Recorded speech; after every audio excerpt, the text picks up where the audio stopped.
Enough is enough. It's not carrying gun. Enough is enough. It's not carrying placards. Enough is enough is we educated people that know good, we know bad, we know evil. Say enough is enough. You get your voter's card. You back a good candidate. We don't care whether you're in one of the biggest political parties, whether you're in one of the biggest political. We know you. We know what you have done. We know what you're capable of doing. And we have decided that we back you.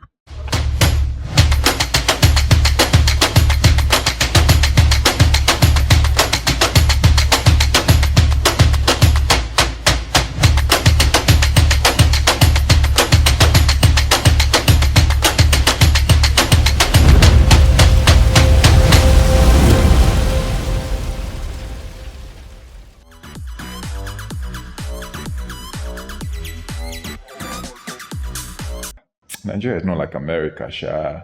Or just go iHeart or go to Black Effect and be like, or go to Spotify and say, please, like, yeah, can you back this show?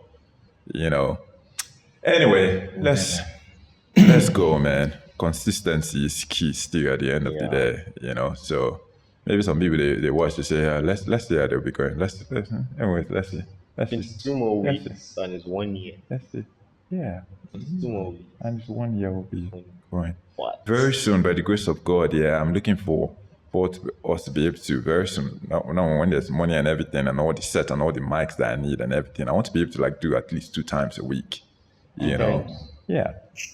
So we hit the early topics early, hit the other ones early too, instead of waiting a whole long while. With the weekend, this weekend, You said? Weekend would be like the closing topic. Yes, exactly.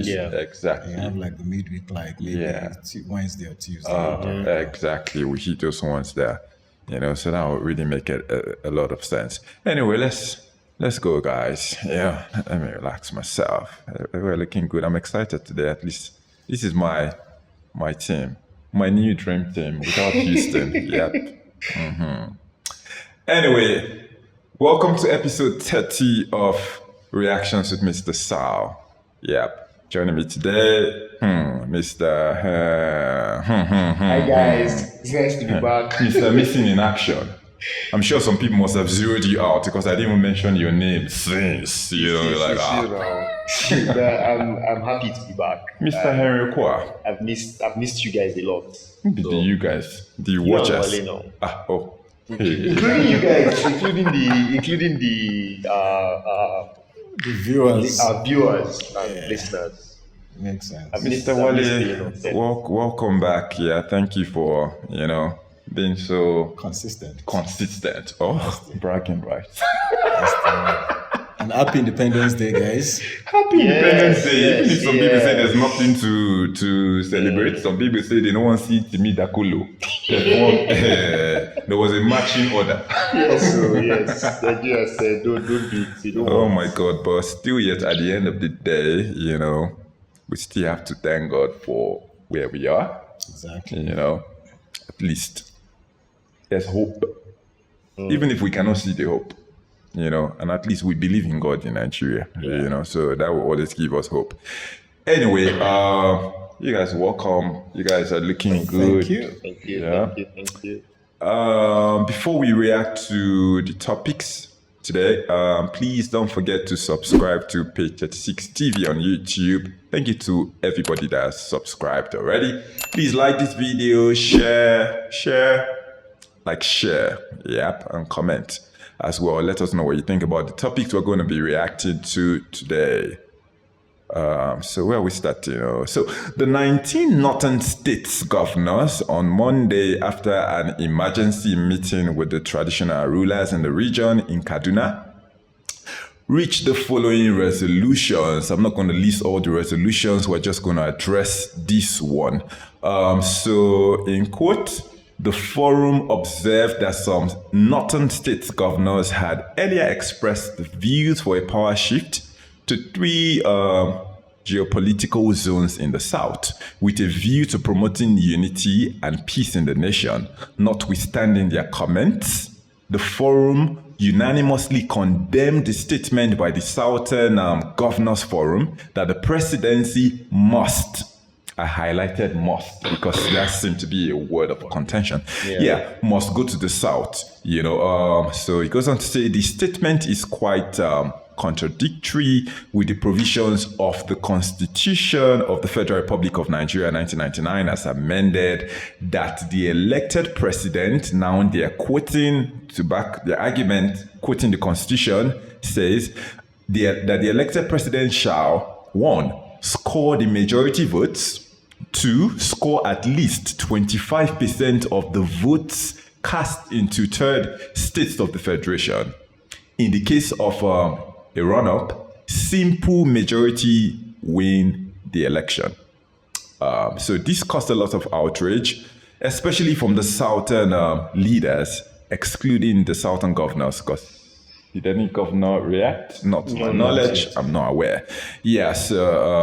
So reacting to the outrage, the governor of Kaduna State, Nasir El-Rufai, explained on Wednesday, said, and I quote, "We are not saying that there cannot be rotational presidency.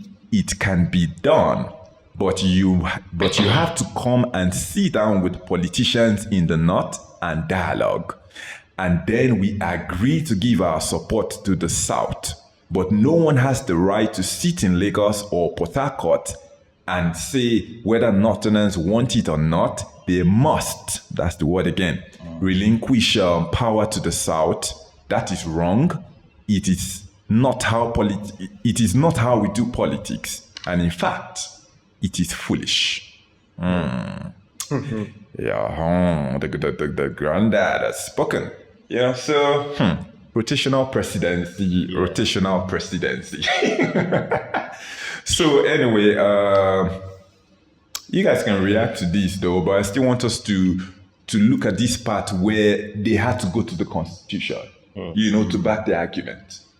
Southern state governors came out to say, okay, presidency must come to us based on rotation, based on whatever. Nothing else. They say, no, you can't say must. And based on the Constitution, they ran to the ground norm of the land to say, this is what the Constitution says. And so many arguments have risen from this, whatever. I think I can't remember who was speaking, reacting to their resolutions, and the person was saying as well that since you guys want to go to the Constitution, the Constitution does not provide for a lot of things that we practice today, and he gave an example of where we have a Muslim-dominated state, and in such states, there's this unwritten law that says, they must have a Muslim president, a Muslim governor, then a Christian deputy. Probably. So they are saying, the person is saying basically, what the person was saying is that most of all these things that we practice, even northern, see right now people are zoning, chairmanship should go to north. Then automatically we assume that now, since they have zoned the chairmanship position of the party to the north, the presidency is going to go to the south.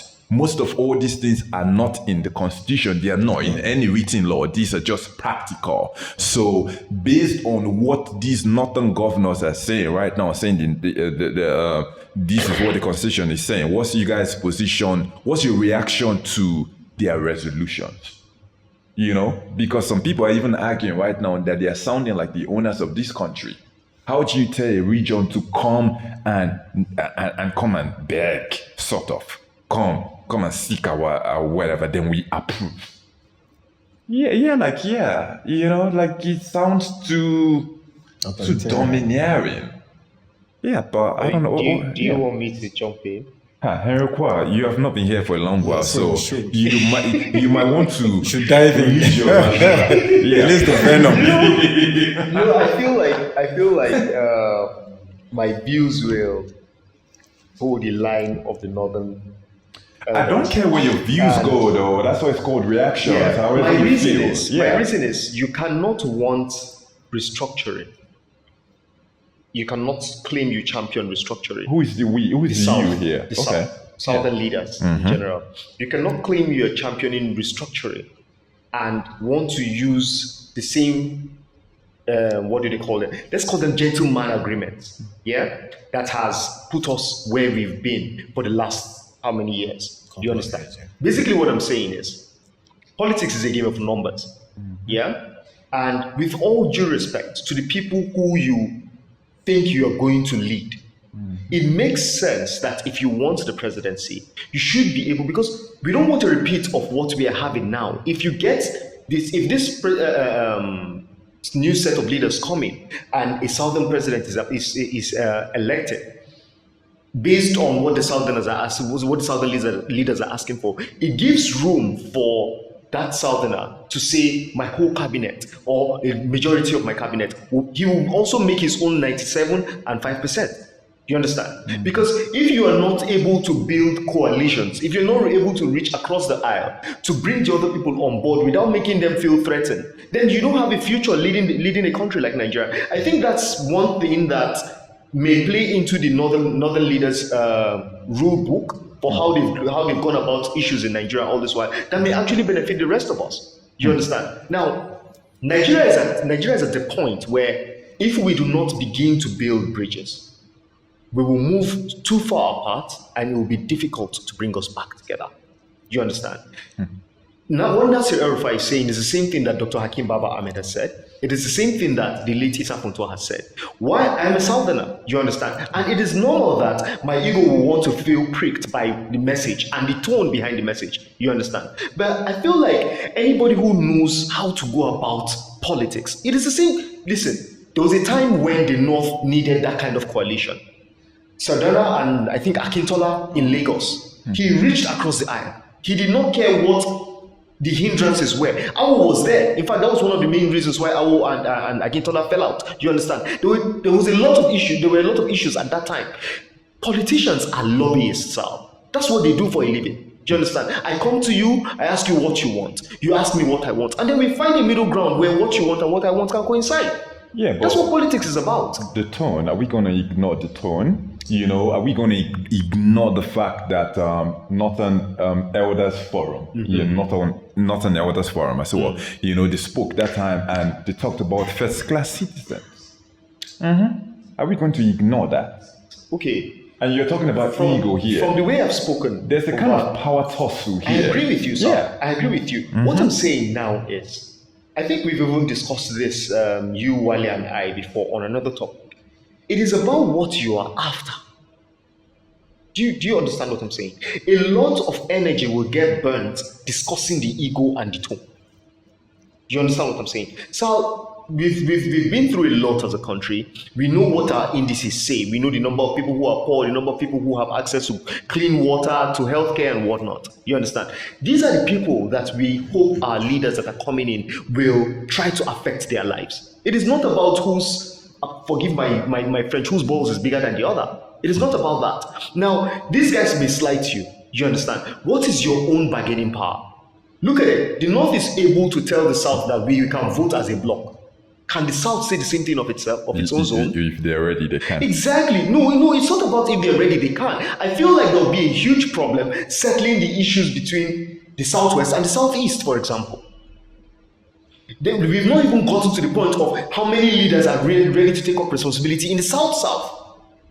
We see a former president who came from a particular party now dancing with the ruling party and threatening to jump ship to the other side. Now, these are not the things that you will find readily in the core of the northern leaders. These are not the things. What is the identity of southern politics in Nigeria? What is the identity?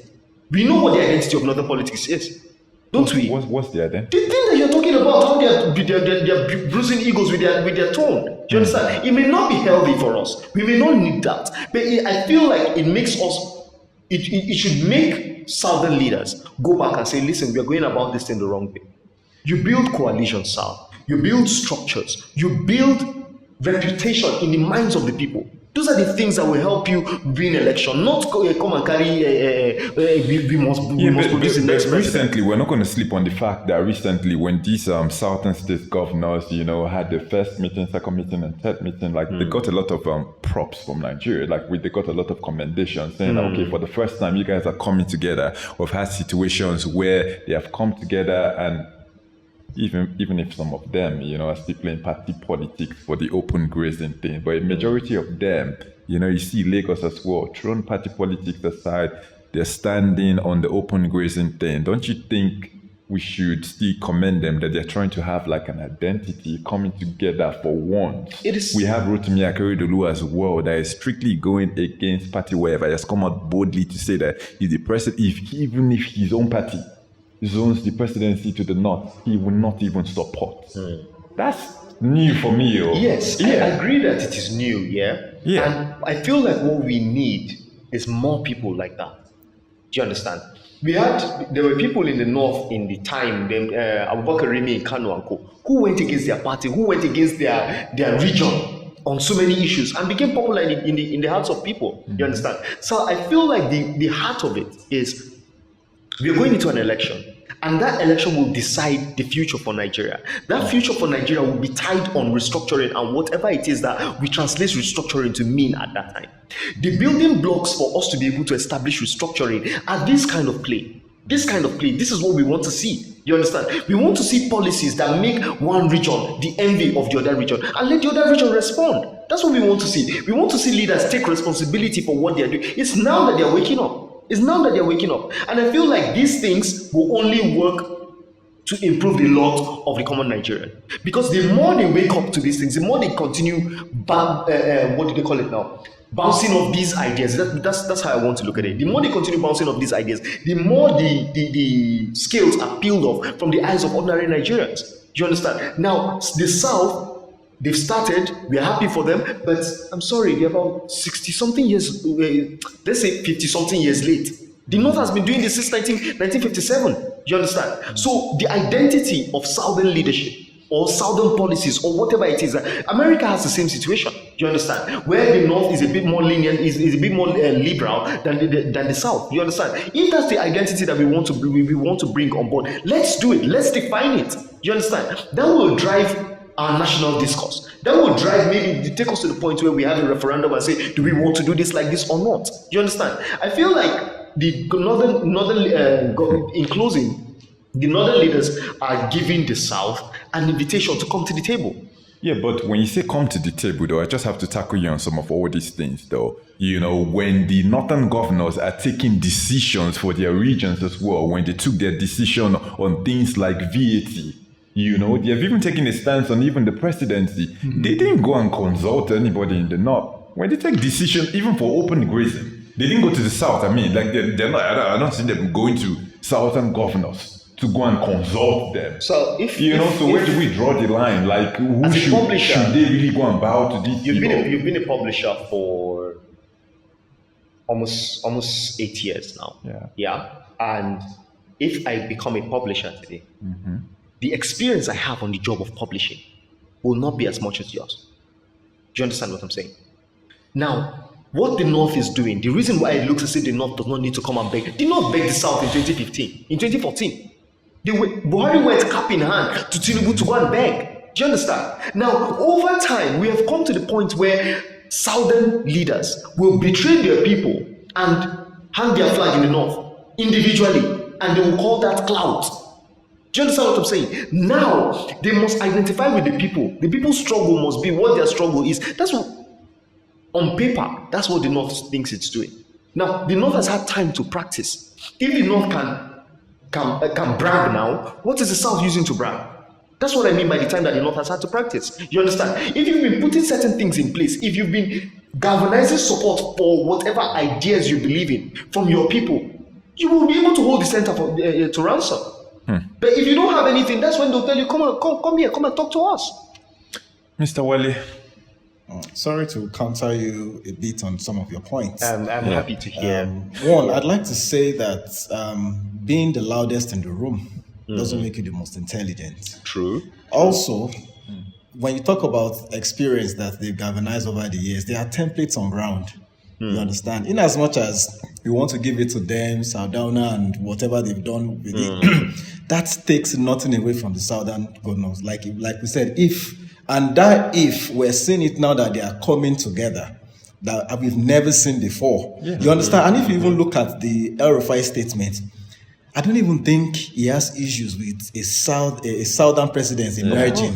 His grouse is just the tone that was used. You understand? So he said he should learn to collaborate and speak more respectfully. Exactly. To me, that's unlike El Rufai that spits venom. You understand? So it shows. No, but he still added the foolish part. That's what effects. Yeah. So I mean, we've seen worse things. But the only thing I feel he didn't need to go as far as quoting the Constitution. Honestly, that's the truth, because it's very convenient. We all know that zoning has the Constitution has no position for zoning. Yeah. It's clear. You understand? But zoning, when we talk about presidency, rotational presidency, zoning has been used in the last couple of years for what? Just to ensure there's fairness and equity. That's the only reason why zoning But what have we benefited from the fairness and equity, though?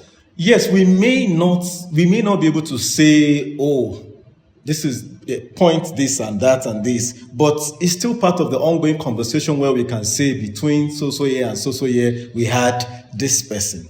There's that sense of the Nigerianness where that this region. I mean, we can talk about the Yaradua era. We can talk about the Obasanjo era. You understand? We can talk about the Jonathan era. It gives you a broader perspective into how things have been, compared to if we're just talking about Yaradua, Buhari, and probably another northerner. You understand? Mm-hmm. The conversation will be totally different entirely. You understand? So that is what this... And let me, sorry to question, I think the conversation is still very different.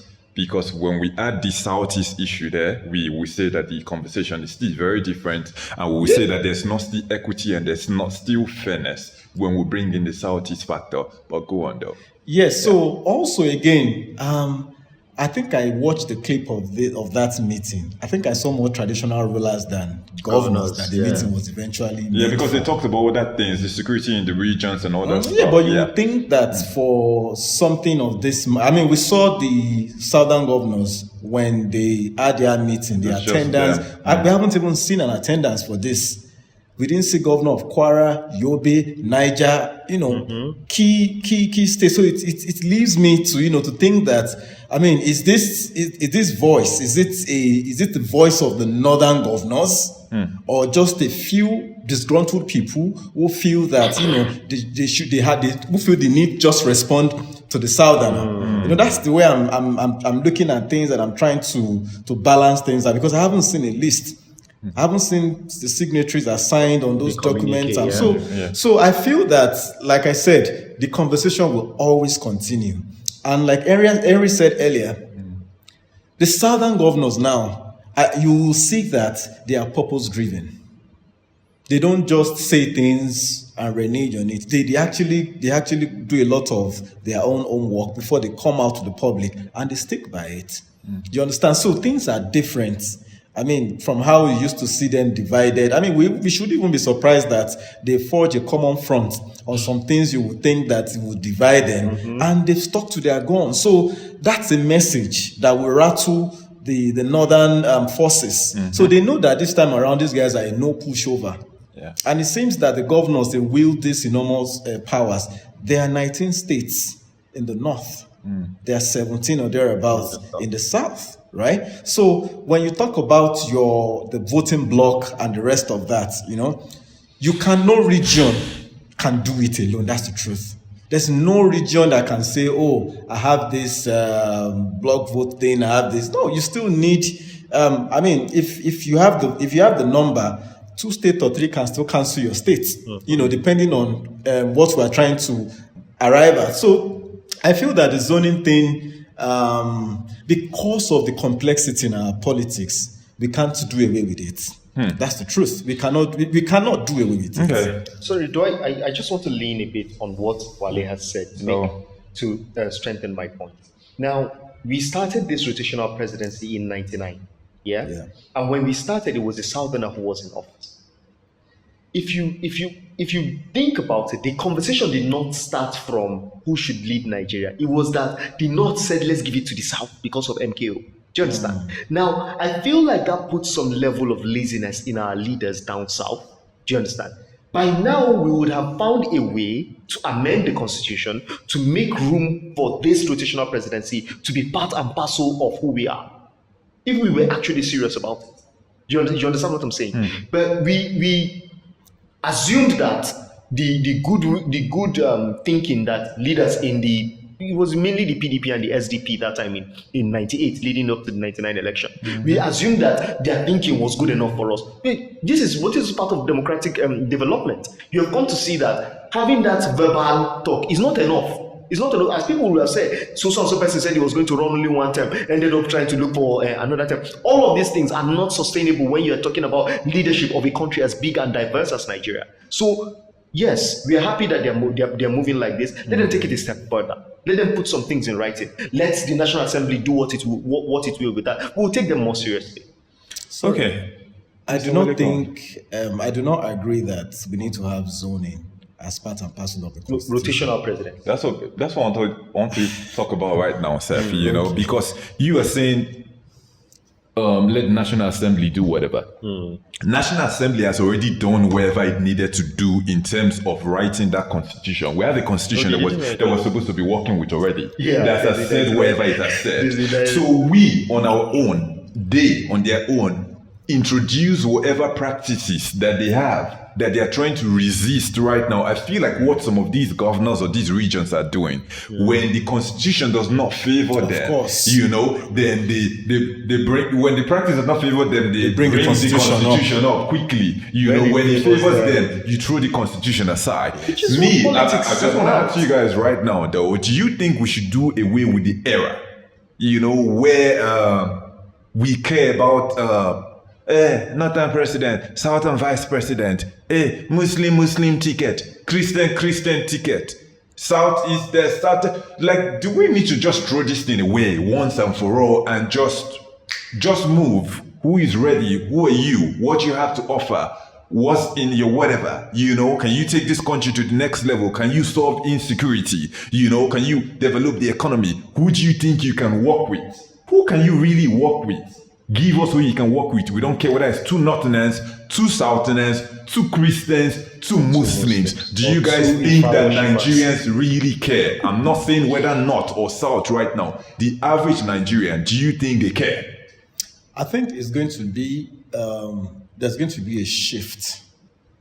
Unfortunately, right now, because that's what the constitution even provides for, a level playing field. Yes. In my opinion, yes, we but are the ground that brought it and divided. The ground is not leveled. Yes, it's not leveled. From the constitution, though, yes, it's supposed to be leveled. We unleveled it. You see, the thing is, it's 2 ways, right? Perfectly. I align my thoughts with what that aspect you're going through, which is to have the best man at the helms of affair, regardless of where it comes from.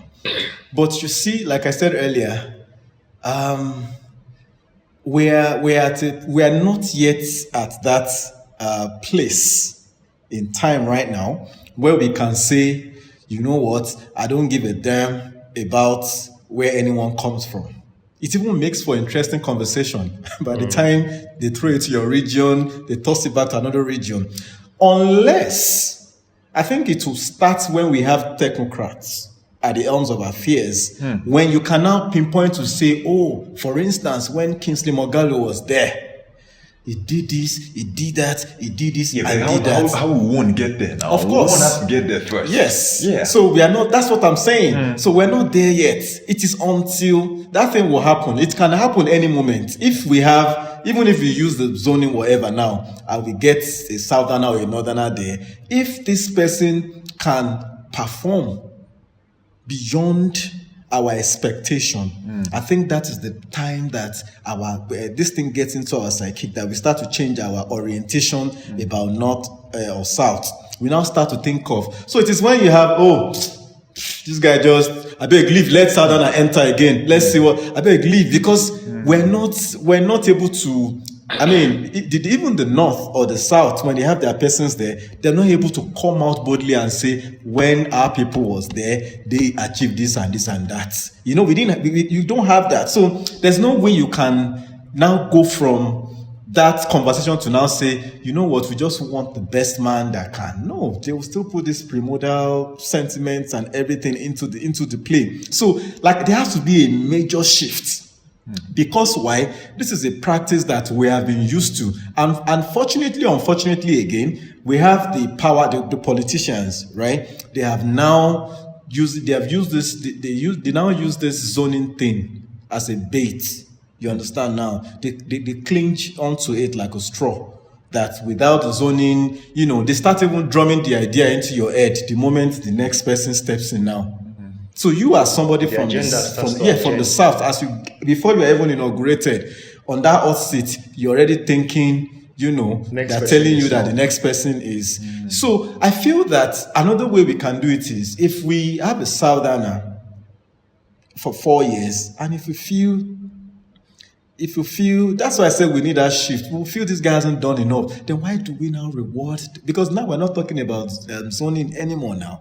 Why do we now reward the person with another 4 years? You see where the problem lies with us as well, beyond the rotational presidency zoning or whatever you want to call it. So at what point do we say enough is enough? Let's just get another idea. But that's been selfish. That greed to say, no, it is our turn. As if there's something beneficial, that you get when it comes to your turn. That's so we need to do away with that, my people, just for the sake of your people being there.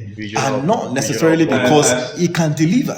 And I feel the zoning thing, I feel like the zoning thing is dividing Nigeria, to be honest. I feel like it makes you realize that, oh, I'm Southerner. Oh, I'm Northerner. Oh, I'm not Easterner. I feel like it's really dividing Nigeria. Who might claim that it's not, it's really dividing the country. And I'm still of the opinion that if competent people are in power, nobody cares. I think if the service chiefs are doing their work, I don't think one Igbo man is sitting down somewhere to say, none of us is represented when there's peace. When you can go about your duty well, you are safe in your house and everything is going on well, that's the thing you'll be thinking about. I feel like the whole thing, because the constitution, like I said, we created this problem. And you said we have gone too far. I don't think we have gone too far. You know why I said we've gone too far? You know why we said we've gone too far? Sorry. You have a situation where governments make appointments. Government decide what gets into the budget. Government decides which region gets this, gets that, and what not. So when you don't have fairness, you see why when there's no fairness in appointment, there's no fairness in project distribution, there's no fairness in allocation. This VAT is another thing again. Then what message are you sending to other regions? They will say, okay, do your thing and go. We will wait for our turn. And then you get there, you repeat the same process again just because you want to cancel or you want to settle scores. You see why? This is why I said we have come far. Not necessarily because I feel it's too late. No, I want us to, first of all, acknowledge the existential problem that we have. It's because it's going to be two ways this time around. Once we acknowledge this problem, then we now ask. So I think beyond the issue of zoning as a blanket, as a statement, as a word on its own, we need to look at the other things that makes people clamor for zoning and tackle it, which is what I always talk about, fairness and equity. A lot of people now, they feel disenfranchised, marginalized. Some regions feel they're not even part of this government. Their voices are not heard. People are... I still feel that's because of the kind of system that we run, where power comes from one place. So I always feel that, like Henry said, so maybe when we devolve more powers now, I mean, I'm not talking about just the governors now, devolving power from federal to governors. When we devolve power the way it is meant to be done, because the essence of power devolution is to make sure that the downtrodden, the people who are the ward, they get the benefits of, whatever that is due them. You understand? So I think when we start to have that power devolved, when not that we always have to look to the center, when we have that power devolved, I think we will start raising a new generation of people who will care less about which region presidency comes from. Yeah, of course. So, as usual, I like to add a bit of Nigeria's history to try and balance I where think we I are. do. When our parents were our age, Yeah. they voted a Muslim ticket. They voted a southerner who beat a northerner in Kano in his state. Abiola beat Tofa to the ticket in Kano State. Yeah, Muslim. Muslim ticket. Abiola and Kingibe. Nigeria has been ready for good leaders from time immemorial. You understand? Now, what has happened is that, let's think about it. Let's remove the people who sustain the commentary in the media. Yes? As bad as it is, as bad as it is, if we remove the people who sustain the commentary in the media as to whether government has been fair across board in its appointments, the man that's selling shoes in Aba, he doesn't care who is in the office, who is Minister of Petroleum, who is Minister of Power. He actually doesn't care.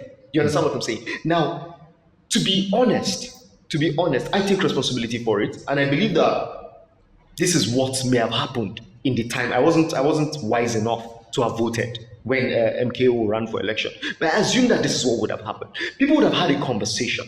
Where are we coming from? Draconian IBB leadership. Where do we want to go to? What are these candidates selling?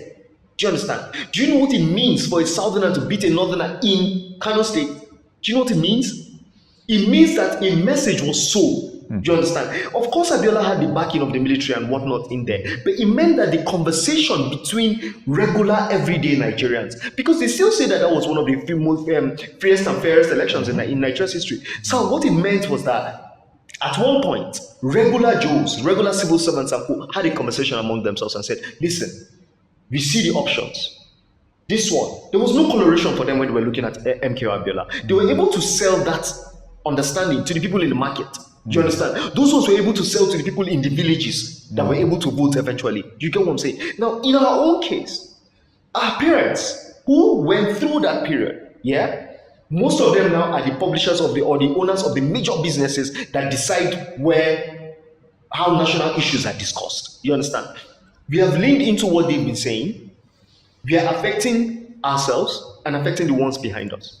Basically, what I'm saying is, the idea of a Muslim ticket is in the minds of Nigerians. It does not, there's no tangible effect that it can genuinely have if we have those conversations among ourselves. What are our priorities at this point? We want more children to go to school. If we have 13 million out of school children, we want to reduce that to 6 million out of school children. Which candidates among these people will give us that? Do you understand? I feel like if we've not become too lazy, we young people, if we can steer the conversation away from where our parents are trying to force it into, that Nigeria that they're clamoring for, north south rotational, it served them in whatever way they want to look at it. You understand? When the military regime left, there was a lot of bound booty to be looted. When Obasanjo came in, they were selling government waiting. At that time, to be honest to you, it mattered. It mattered. You would see there were civil servants who were assistant director on waiting, and by the time they were finishing, after BP had finished what it was doing, they were millionaires, billionaires in Nigeria. Do you understand? We don't have that largesse anymore. This is the point where we have to look at ourselves and say, listen, we are young people. What do we want? We want to be able to bank online completely. There are certain things that should not be part of our culture anymore. All this stuff ahead of we are going to renew something, we want to stay here. We don't want to do it anymore. Who is the best candidate that gives us that thing? I believe that if we take charge of that thing, because that's what they did. Look at them, Fire Me and Co, Radio Kudirat and whatnot. That's what they did. They were our age mates. Or at least we are their age, the age they were when they did those things. Where is the ownership? How are we taking charge of this thing? We are not really doing it. We are instead leaning into what Ohanese and Igbo said. We are leaning into what Northern Elders. What are we young people saying? What are we saying? Is Nigeria genuinely working for us? No, it's not, irrespective of what region you are from.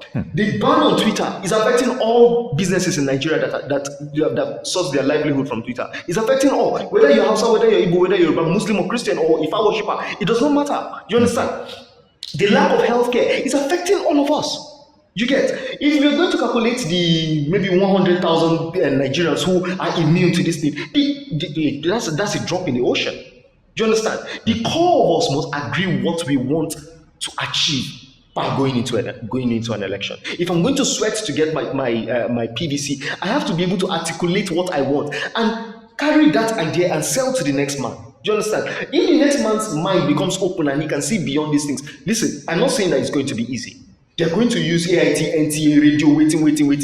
Even folks, they're going to use them to try and demoralize us. But if we take charge of it, if we say we want a different Nigeria in 8 years, it is possible.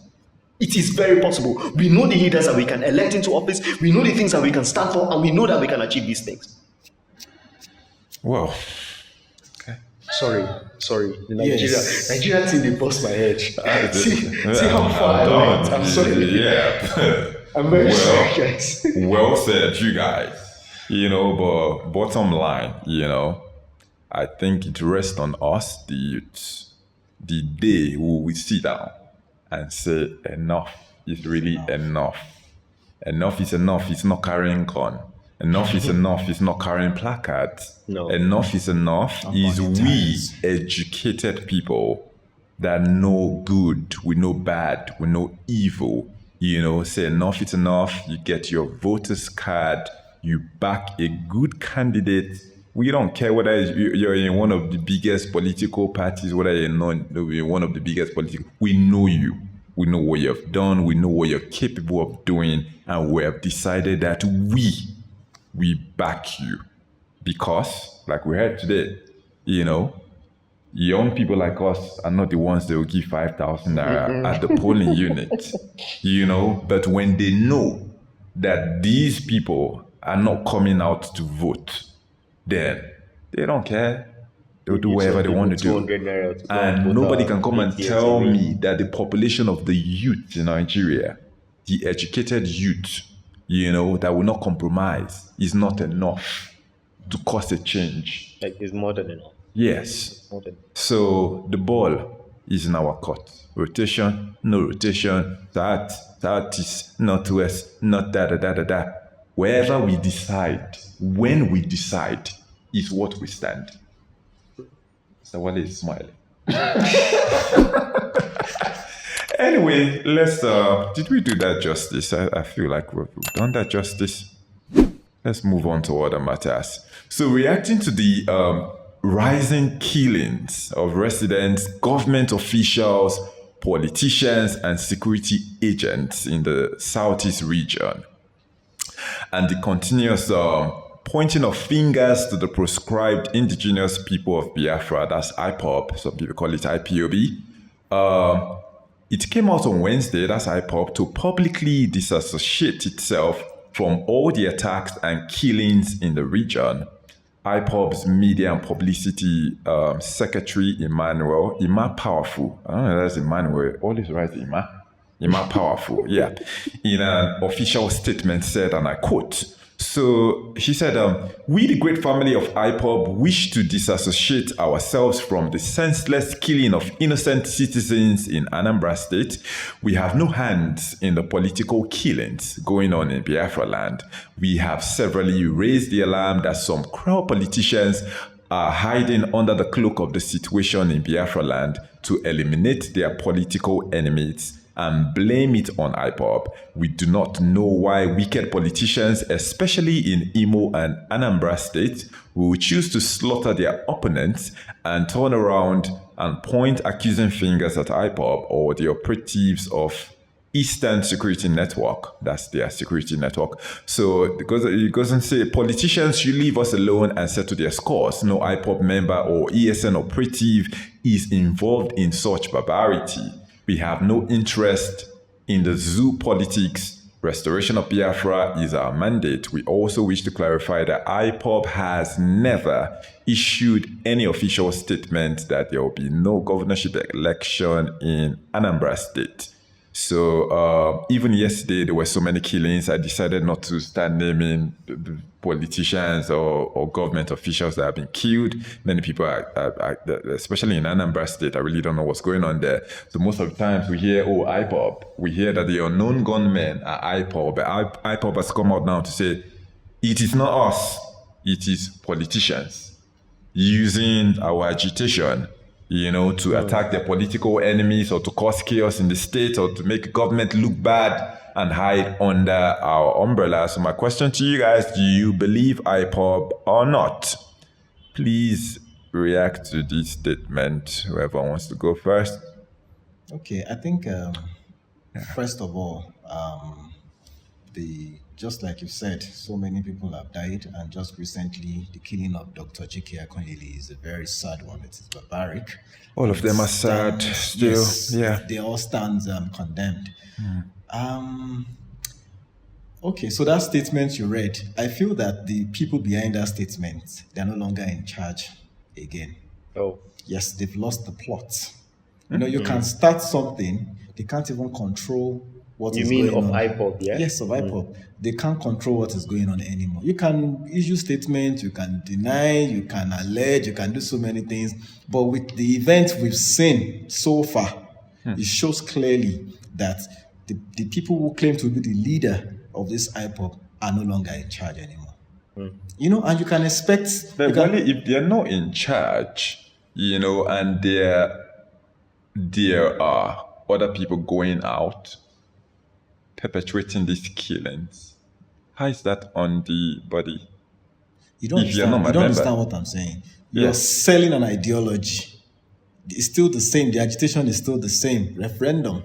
You want your own... Yeah, but we don't know who is killing, no? Because even the government is telling us unknown gunmen. Yeah, but let's be honest. What does government stand to gain? I mean, I can understand there's so much, but you don't have trust for...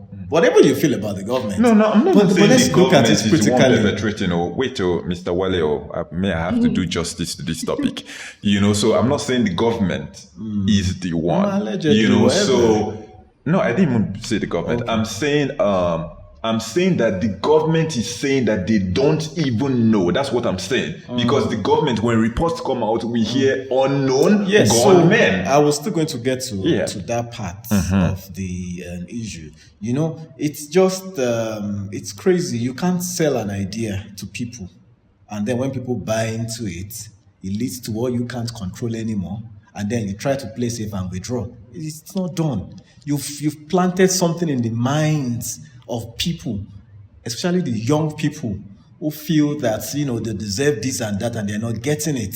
I mean, you can't ask people to... Did they really plant it, or the young people can see that they can't get this and that? Because if you're planting something in my head, I can see that I can get this and that, there's no how you will succeed in planting something. Let's even assume that they didn't plan it. But when you keep hitting on the same message, sit at home, no election. See, this has been let's not deny that one. They never said that there's not going to be election. We see placards, we see things going on there. So you're just looking at the statement and you want to run along with that. Yeah, but that's why I said it's another issue. When we now talk about could there be an avenue where people are hiding under my agitation to commit crime? Which people? You don't understand how grievous this is. You are claiming to fight for freedom, and then you're not even killing outsider. You're killing your own people. How does that even give you a sense of justice? These are allegedly, though. Let me just add allegedly. Let me just come in for a bit here. Right. We know that up till today, the killer of Funshaw Williams has not been unearthed yet. Yeah, the Lagos politician who was set to run against Bola Ige one. Where's Bola Ige? There's Bola Ige as well. You understand? And at that time, the OPC was really powerful in the West. You understand? There were agitations and whatnot. Now, I get what you're saying, that IPOB's agitation and especially the way they went about it, set a tone where anything can be hidden under their agitation. Do you understand?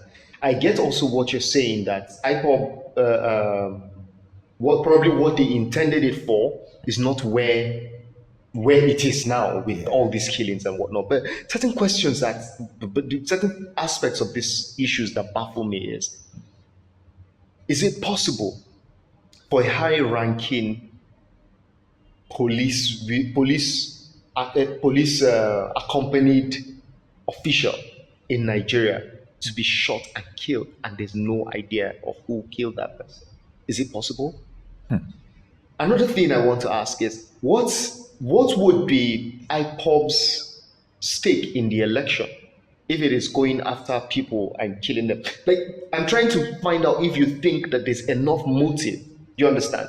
Whether for IPOB as an organization or for IPOB members to do it and let's say that let's assume that there's a more radicalized faction, which looks more plausible, that politicians who are on the same level with their opponents can arrange for their assassination, or that younger boys who are not in control of IPOB and do not have the complete resources of IPOB are responsible for these killings, or that the IPOB leadership, despite the fact that Nnamdi Kanu is facing is in court and trying to fight for his freedom, is going ahead to aggravate its own situation by committing this type of murders, which looks more plausible. That's the question I want to ask. If you ask me, politicians are. If I never come out to say that I'm a member of IPOB and I want to take this camera out, this camera is my enemy, and I know that IPOB has already ruffled the waters where I am, is to send the people that can take out the camera now. They take out the camera, they put it under there, and then it's IPOB. Even in the international community, we see this thing happen where somebody is killed, and then ISIS or Al Qaeda or the Taliban will come out and say, "We did this thing." You understand? It is more like the respectable way. It's a respectable aspect of terrorism, where you say, "Hey, it's me that did it." Then the world will say, "Ah, okay, we know it's you that did it. Hey, you will suffer for this thing." And then there's some that they come out and say, "No, we also, we did not touch this this thing." You understand? So what I'm saying basically is, it looks more likely, understanding the situation in the southeast, especially the history with elections in Anambra State, Anambra and Imo State, the history with elections over the years, sit at home or no sit at home, that has cost IPOB whatever it has cost IPOB. But at the heart of it is that assassination of top politicians in Nigeria did not start today. Do you understand? And it has always been an accompanying factor when elections are around the corner. We saw what happened in Ekiti when Fayemi came in. It was bloodshed. You understand? Starting from Congress for both the APC and the PDP at the time. You get? We have a culture of bringing violence into our elections to force certain people who we feel are less deserving to go away from. The burning of trucks, the burning of businesses in the region. The attack on police stations. Exactly. The attack on police stations, the burning of trucks with goods that is banned. So how do you now, with your theory now, how do you just juxtapose that with, the fact that among those three you listed, which could have actually been a possibility if we actually looking at it? What I'm looking at here is who has the motive, and who will benefit from chaos, one, and who has the resources to finance chaos. Certainly not IPOB. Certainly not the young boys down the ladder in IPOB who are not on Ima Powerful's level. I don't know if you understand what I'm saying. Have you read today's statement, the presidential independence statement, where the president alleged that the sponsors of Nnamdi Kanu and Igbo are in national, some of them are in National Assembly. Mr. Wale, I read a statement and I want to tell the president that if he cannot show me the sponsors of Boko Haram, I think we are getting somewhere. He should keep We're getting somewhere on the sponsors of Nnamdi Kanu and Sunday Igboho, because Sunday Igboho it will still come out. Sunday Igboho is not even a terrorist. So I really don't want to even speak about Sunday Igboho. I want to say something here. Not a terrorist.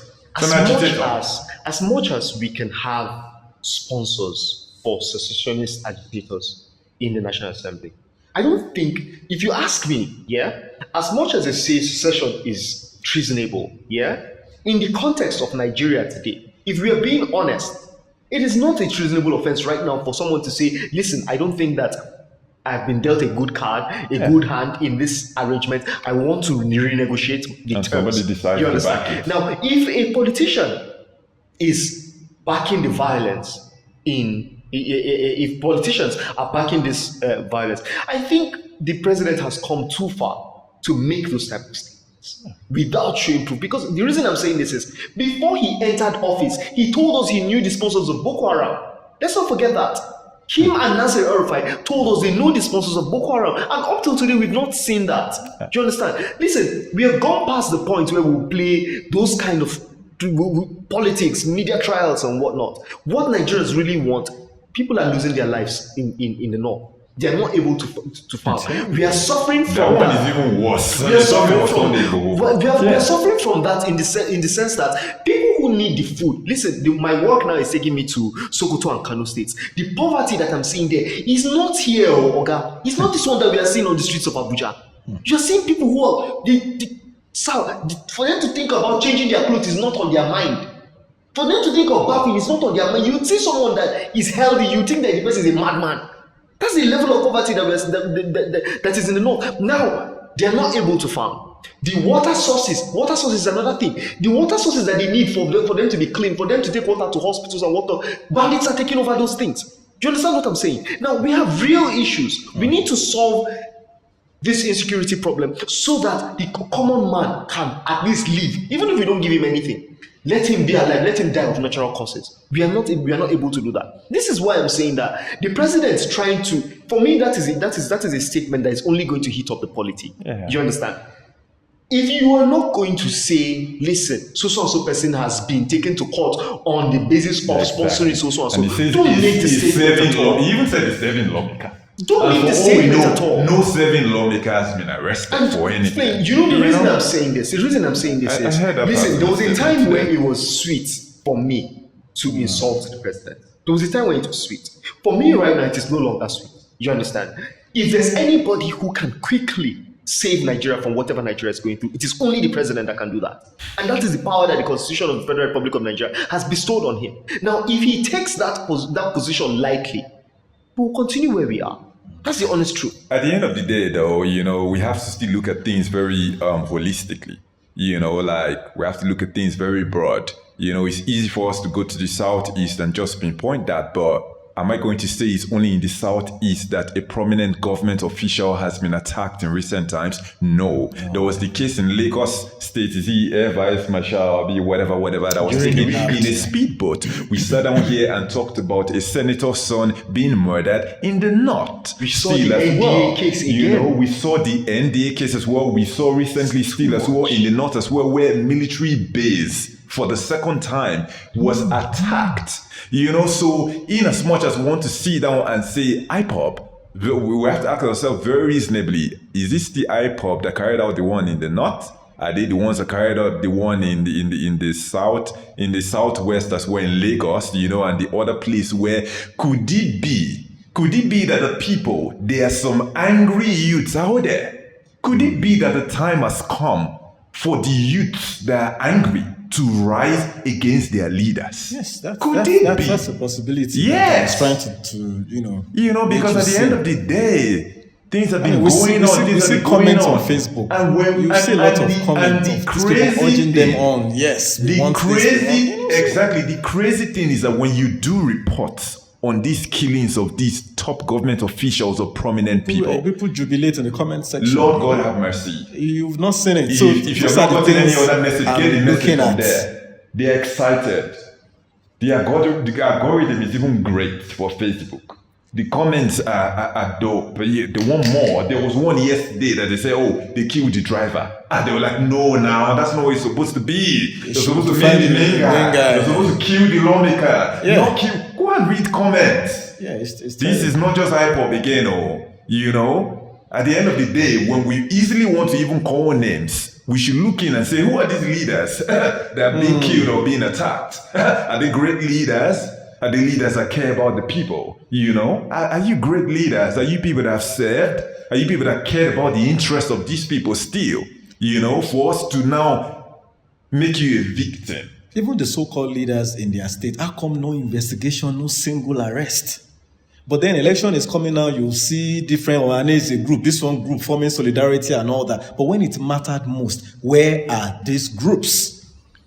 I think their leaders too have not, they've not been able to stand up well enough for their people. I agree. I agree. Anyway, let's move. There's one topic I've skipped. I don't care about that topic. Anyway, the Ninth Senate on Wednesday finally called on President Muhammadu Buhari to declare the Fulani bandits as terrorists. Excuse me. It also advised the president to wage total war against them, including bombing all their locations to annihilate and eliminate them completely adding that all the known leadership of the Fulani bandits should be declared wanted and tracked wherever they are for arrest and prosecution. I don't know why anybody needs to even tell the presidency or the president to do this. But anyway, let's go. So also, let me finish, Mr. Henkwa. Also on Thursday, the members of the House of Representatives called on the president as well to declare the Fulani bandits and their sponsors as terrorists. The House explained that declaring the Fulani bandits as terrorists could be done through a proscription order to serve as a source of inspiration for the security personnel to redouble their efforts towards dealing with the threat. You can jump in now. What's your reaction? Is Wale I actually wanted to put a question to. Oh, please put a question. Do you have any idea who raised this motion and who read these positions out to the public? I'm a bit curious because... So actually, the person who moved this motion on the floor of the plenary was Senator Gobir from Sokoto. That's Ibrahim Gobir from Sokoto State. And the way it works is motions that arise like this come as a result of events. For instance, it could be the outbreak of cholera. Doesn't mean that the government is not aware. But because you feel a sense of responsibility, a sense of duty as the elected member of that region, so you take it upon yourself to bring that to the Senate to say, you know what, I know it's all over the news, but I'm bringing this to the floor because I have been mandated to do so by my people. They elected me for this. So what the senator will do is to get support from other senators in the north or closer regions to gather support. So they come on the floor of the plenary to talk about the wanton killing, destruction of lives and properties, and how it has gone on for too long, right? So the question you ask is, why do they have to wait for this long? But that's another question for another day. So by the time they put this on the floor, they start to reel out figures because they're speaking from things they've gathered from the locals in their state or region, as it were. So they come to, say the people have had sleepless nights, villages have been razed, yada, yada, yada, and all that. So therefore, this is them trying to take a firm position now. So they come up with a resolution to say, we urge the Mr. President to declare these bandits terrorists. You understand? We urge the president, because you have to, it's a power. You have to understand the power that is bequeathed on the Senate as a body on its own. Because you're not speaking as an individual now. The moment you stand up on that floor, you understand? So it's saying that he wants the president, again, another resolution, to use the power of his office to mandate the Nigerian army to bomb their hideout and other locations. So by the time, that's why, we have Ita Enang, who used to be the SSA to the Senate, to the president. Yeah. So he mediates. I think he's now Senator Omo Wurari from Oshun that is now in charge of that. So you have those things that they're not just there for saying sake. You understand? Recall that the Senate too, when this issue was, or this insecurity was at the height of it, the Senate came up with a lot of resolutions, and one of which was to change the service chiefs. And we saw that happen, but eventually that happened. So the point I'm making here is that what this senator is trying to say is that, look at Zamfara now. Zamfara is clamping down on bandits. And what happens? When Zamfara is clamping down, those bandits, they run away to neighboring state. They go to Sokoto, they go to Kaduna, they cause mayhem there. Do you understand? So if you don't have a coordinated form of attack, then one state will suffer while one state is having a breather, the next state is, you understand? So these guys can no longer go to their constituency to contest election or even make appearance. It is that bad in that region. You understand? They can't even stand to address people. You might get killed. So they're saying, look, we may have been docile before.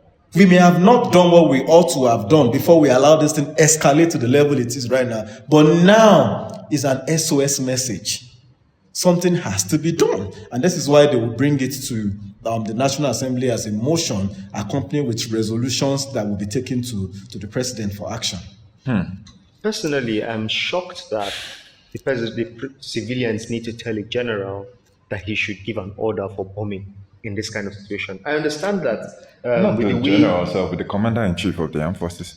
well, at all, but let me be general now. Okay. Now, I understand that the situation in the north, across the north south, is that these people are not necessarily living in isolated areas. It's not as if there's where you can find them, you bomb them. They move about, and they have that human cover, human shield. You person they move about, please. Sheikh Gumi goes to meet these people where they are. No, it's not as if he goes to one place to go and meet themselves. He knows where to meet them.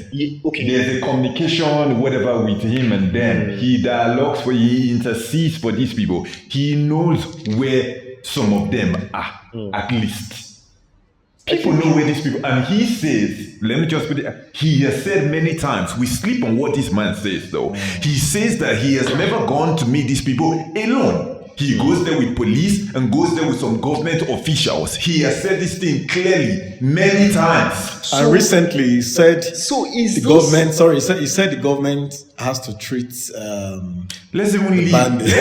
those ones, Mr. Wale, though. So Because right now we're talking about knowing where they really even are. Anyway, sorry So what to I'm cut saying you short. basically is that from an intelligence standpoint, we know locations, we know probable population and whatnot.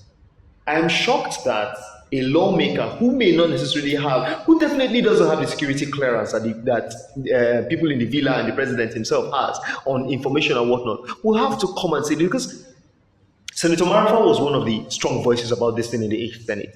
When it looked as if the Zamfara, towards the end of that tenure, when it looked as if the Zamfara crisis was just starting, then it was 50 people every other week that they were killing. Now, people are stopped counting. They stopped counting. Sheikh Sani as well, we used to raise alarm about what was going on in Kaduna State. And today it looks as if every week, this Sokoto, Kaduna, and Zamfara are battling for who will have the highest number in the district. So where I'm heading with all of this is, if a senator has to say this on the floor, it will mean that they've used every channel to communicate this to the president. Both courtesy visits, both internal memo and whatnot. They may have used all of that and exhausted it, because we know that the body language of this current Senate is, let us not appear to be antagonistic towards the executive. We are trying to build an amicable relationship, mutual respect and whatnot. So I feel like they would have exhausted everything, and I would hate to be in that kind of lawmaker's position. Do you understand? You want to go home, you cannot go home, because you are most likely, in fact, not most likely, you are going to be the target for that weekend, the weekend, that particular weekend bombing. You understand? You cannot you cannot take it to the media. You can't do much about it in the media. Audience set with the president is not available. Do you understand what I'm saying? And effect of whatever rejuvenation that is happening with the security forces is not being felt. You understand? So I hate to feel the frustration that lawmaker is in, but I'm sorry, I don't think that this would be a situation like the changing of service chiefs. I don't think the Buhari administration is going to prescribe this Fulani bandits, quote and unquote. I don't believe that. I don't. I don't think that as well, though, because I feel like if they wanted to even do it, they would not wait till the Senate raises it all. It was one of those things when he talked about government knowing where these people are. It's I mean, you can't even make sense of it. There was a report I sent to you. I don't know if you read it, about the Zamfara security report. So when you read that kind of report, it tells you the rot in the system and how even the people who are meant to protect the people have used these bandits to get power. You can't create these monsters and chase them away when you get power. You can see the culpable roles that traditional institutions have played in abating their activities. That report was detailed. I'm shocked that nobody has moved for its implementation. Before you even talk about arrest, you've not even invited anybody to hear their point of view. That report was deadly. It was an indictment. It was an indictment on former governors, sitting governors, ex-service chiefs. And these guys are all alive. and still trying to get one position or the well, other. you're saying this though, but you're talking about the one House of National Assembly member, the president is telling us he's sponsoring Sunday Igboho. No, I'm telling you what. I mean, I didn't make that up. I'm telling you, reports are out there for this web that names are there, and yes, they're not doing anything. That's what I'm saying. That these reports are there. That's a report. It's a standalone report. It's there. They haven't done anything. We don't know why the priority is for. I know why. We know why. Well, if you know why, that's some classified information you have on your hands. Why? Because come on. I'm not going to play those games again. You know? Yeah. You're on air, so let us know. Serve us, master. No, like, come on, man. But at the end of the day, it makes you, because many Nigerians are not very intelligent enough to, you see everything you've raised right now. People read these things. People see the things that are going on. And in their minds, they're coming to conclusion now. You read comments. The people are not tending to believe that they're sponsoring it. They're part of it. They're responsible. And they don't understand how damaging this is even looking. I don't think they even care. It doesn't even make them look good. I don't know how they do not see. Like, I can't imagine running a government and I still one comment, even one, from the entire 200 million. If I don't have a stake, they call my government a terrorist government. Lord God have mercy. We need to go back to the drawing board to figure out where have we gotten it wrong and fix that immediately. I think it's comments up and down, and I think it leans into what was being said at the meeting we were at. Lord God have mercy. The capacity, especially mental capacity of the people who are in office, we cannot negotiate that. Going forward for Nigeria, we cannot be in doubt as to what individuals stand for. You understand? It is that kind of thing where they tell you that, no, this guy is a wife beater or something, and you say, no, have you ever seen him beat his wife? No, we'll put him in office when I beat his wife or don't beat his wife. But once you pick the president, you don't get to decide who are the members of his cabinet. The lawmaker do when they send the names for screening. No, but if you pick a good person, that's what I'm saying. Except we're able to bring that precedent. The idea basically, but no, I don't think it is one person. I don't think it is one person. Just as it cannot take one person to put that person in office, it cannot take that one person as the president. Then the person has to have the kind of mindset that you have for that then to happen. Yes. Are you sure that? Yes. You don't want me. What's my job? I'm 2027. No chance for 2023. Let's put that out there, But at the end of the day, the insecurity, though, we need to take it very seriously. When we newly started, I used to say the likelihood of an election in 2023 was not possible. I'm still standing on that. I disagree. Because the people you will need a critical mass to conduct your election. The way we are going now, right now, people are not in full-blown campaign mode. Party politics has not started. So it means that some 3% of the governors and president brain is still in governance. The moment we are out of this year, the moment we step into 2022, that's the end. It's politicking from that moment on. There's nobody that is going to be shouting at service chief anymore. There's nobody that will be firing service chief. Everything is all systems go. We are going into the election. That's what is going to happen. So it means that it will be mayhem from the north, from Sokoto to Maiduguri. How then do you say you don't see elections holding? You say? How then do you That's say you what I'm don't see saying. elections? It will be mayhem. We will have to send people to the slaughter. Tell them, go to the polling booth. Police cannot protect you. Amotekun cannot protect you. ESL cannot protect you. Everybody cannot protect you. X cannot protect you. Bandits itself cannot protect you. You're going there to vote at your own. Yeah, but at your own risk. like if that's going on though, and those that are forming their campaign for the next election, and they want people to vote, if people can't vote and they're killing people, what election is going to hold? At the end of the day, you still have to go and pay attention to the killings. We saw how they had to postpone the elections in 2015 just because of the insecurity to make sure that was sorted out before the elections could So I don't think you understand what I'm saying. In 2015, in 2014, when we were going into the elections, the only problem we had was that about some 10 or 15 local governments were in the hands of Boko Haram. That's what we had. That's the problem we had, yeah? That time, I could still travel from Abuja to Kaduna by road. I'm not going to try them now. The scope of the security challenge now is more complex. It is more complex. Now, you're looking at your Nigerian army that you have trained for one kind of warfare, one kind of encounter. Do you understand? Your anti-terrorism force is not big. It's not half of your Nigerian army. Your police system is not adequate. So how are you going to do it? I wanted to ask a question though. You know, the insecurity that's going on. We heard recently that they had imported some fighter jets. The from Tucano jet. You know, why did I still hear? I don't know whether it's in the House of Reps or whether it's in the Senate statement or whatever, or whether it's the Kaduna State governor that actually called for that, saying that they need to deploy drones or send military warplanes and wherever. People are asking, well, please, where are the fighter jets? Because no, but the process of it took 3 equipping years your soldiers to use them is not land. Now, where are the ones that have landed? No, the fact that they've landed doesn't mean that you have the pilots to use them immediately. No, not necessarily. There's a process. Now, it's like you bring in new ammunition you're upgrading your arsenal. You understand? You didn't get ready for the equipment that you bought. Well, you didn't train people already. That's part of the situation. Nigeria, you didn't get people ready already, and you're buying equipment and you didn't train people that will be on ground, and you have an emergency situation. Do we even see these killings as an emergency, first of all?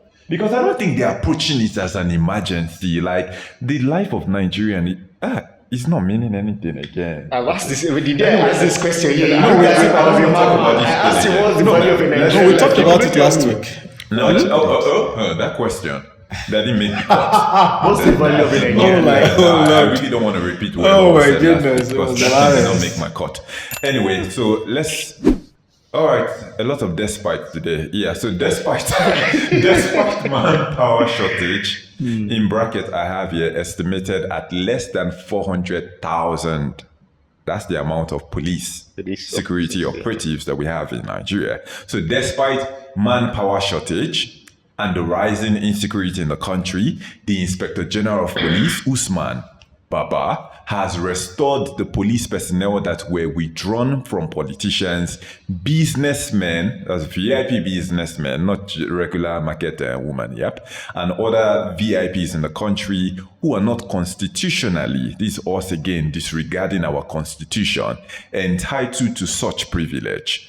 The police personnel withdrawn by former IGP Mohammed Adamu were quietly restored to their various principals, according to the Punch report that I saw. So IGP Usman Baba took the decision despite numerous reports, especially by state governors in the north, because one of the state governors came out recently to say that the bandits in the state or in the northwest region have outnumbered the people of, no, not the people, the police. Yeah. You know, did he even say the people? Not the people. He said the police. It'd be crazy, the though. Security operatives in general. You know, so what do you guys think about this move of the IGP? You know, putting the politicians, the VIP, and all that top businessmen in the country, prioritizing them. Because this is what happened, though, ahead of the security situation that we have in the country. Because factually, based on facts, most of all the operations that go on in the northwest, east, or wherever, even in their own police stations, You know, you call the PRO, they don't even know, then they will tell you that we are starting investigation. Don't be rude. Wait now, we're starting investigation. We're beginning investigation. I've not heard about one that they said, oh, yeah, we heard about the attack. We caught the people before the attack happened. We got intelligence. We arrested these people before the attack happened. They were about to attack here and attack there based on the intelligence that we had. Or they tried to attack, we stopped them, we outnumbered them, we overpowered them. I'm not hearing about this, so I don't read those reports. You know, all I hear is after, oh, you have killed this person, oh, but we arrested some people, or sometimes we don't hear about any arrest. So we've talked about shortage in manpower, police, whatever. And you are carrying police to go and give. These are not government officials. These are politicians. A politician is supposed to have policemen protecting them, you know, a businessmen, even pastors. Let me even call out my own pastor. I don't call him nature. Yeah, but my pastor has police. Yes. I think supposed to have police. Because I was speaking to you behind the scene and I was comparing this with America. You know, definitely high profile people need security. You know, you need people to protect you. Beyonce cannot just be walking on the street. She has security or a team of security. You know, the Kim Kardashian has security, you know, protecting her because she's a very high-profile individual globally. You know, but I don't see American police. I don't see NYPD, you know, or Chicago Police Department following Beyonce or Kim Kardashian up and down. They are private security firms.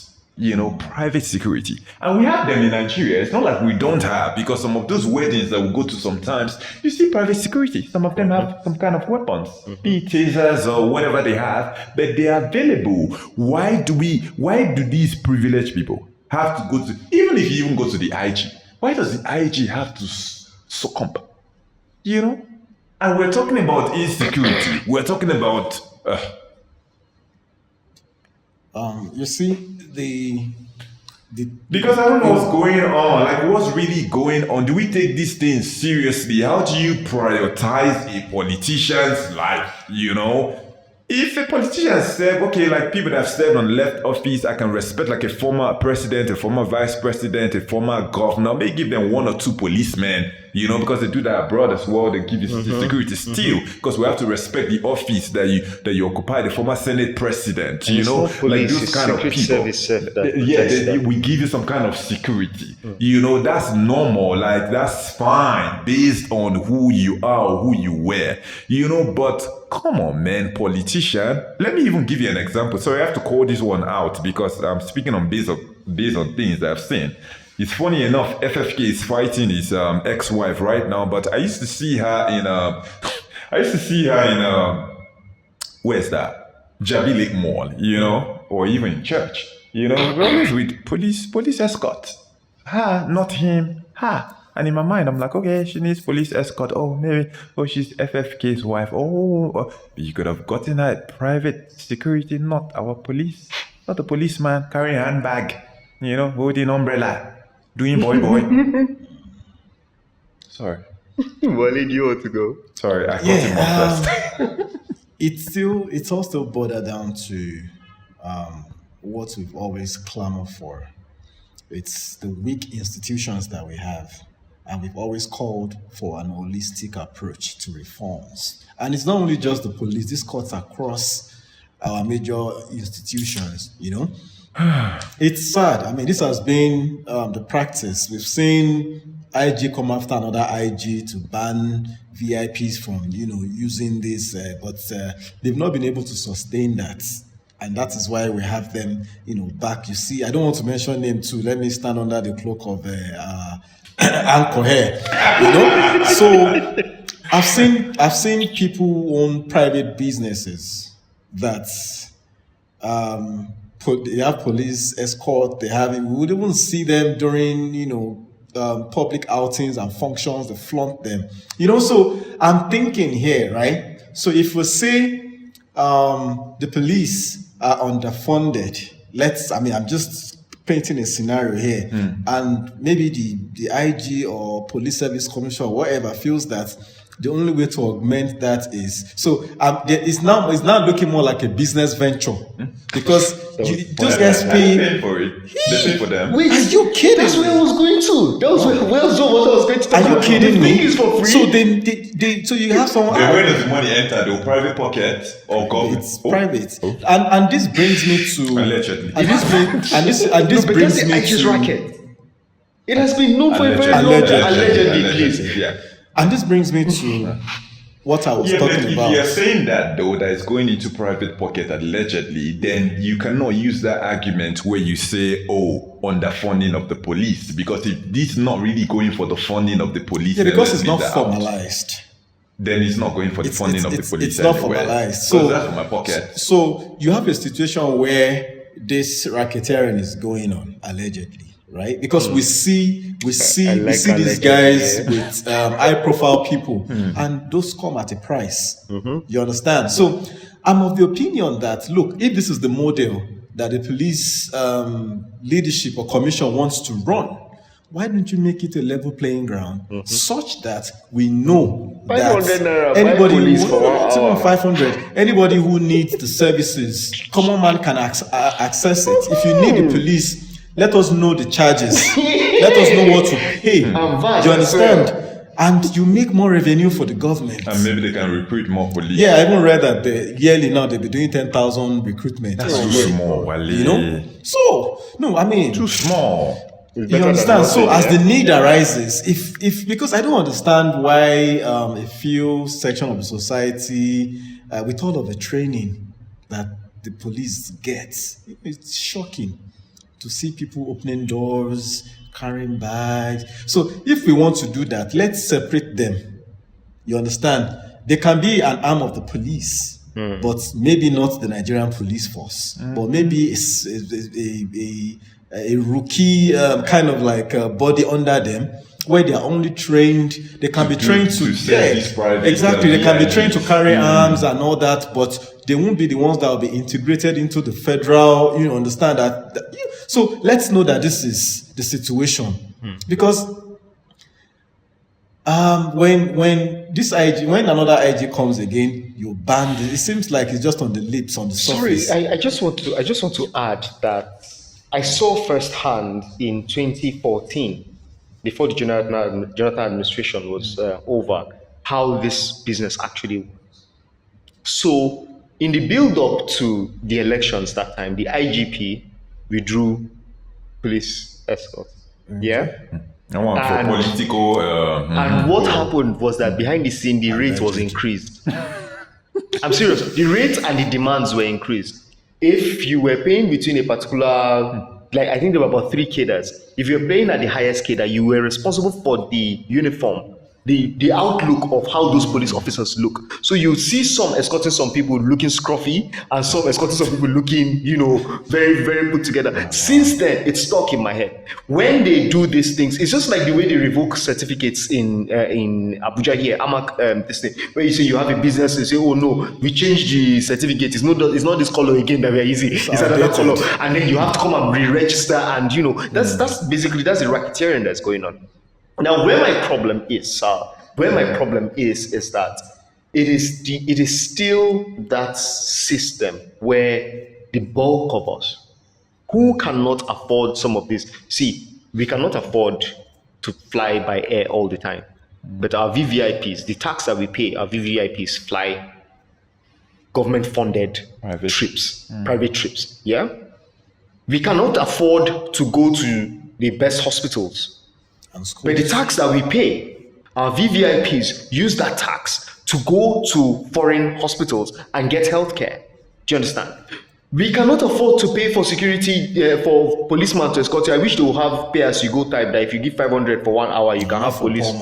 Okay, well, but you see, so it's out. I've been priced out of it. But my tax money is being used again to give one idiot police escort. No, this is not alleged. I'm not alleging anything. The person is I know. This person is an idiot. He didn't mention him. So this particular one this one that I saw in my mind is an idiot. I sent it. Let them come and catch me. Do you understand? Now, this this kind of practice is not just in the police. It's in every aspect of our nation. You understand? It is at the heart of whatever disenchantment that anybody feels towards Nigeria. Nigeria is not for all of us. Nigeria is not for everybody that lives in Nigeria and works in Nigeria and tries to. As far as this place is concerned, the land you are on, you are renting it. When you are done, wherever you want to go to, come and carry yourself and go. The people that own this country are the ones that have these police escorts. They are the ones that they can buy, exchange police escorts. No, your own police escort has more weapons than my own. I'll buy your own and transfer fee and whatnot. Yeah? It's just madness. At the end of the day, man, everything just shows that wherever insecurity issues that we say we have, the people that are supposed to be in charge, they don't see it. Yeah. If they saw it or if they see it. No, I think they see it. No, if they see it. They see it. That's why they are reinstating them. Seeing it is not just seeing it. Seeing it to me means experiencing it. No, seeing it as an issue. Like, there's an issue on the ground. They don't see it as an issue. They're just like, no, it doesn't affect us. Let's bounce and go.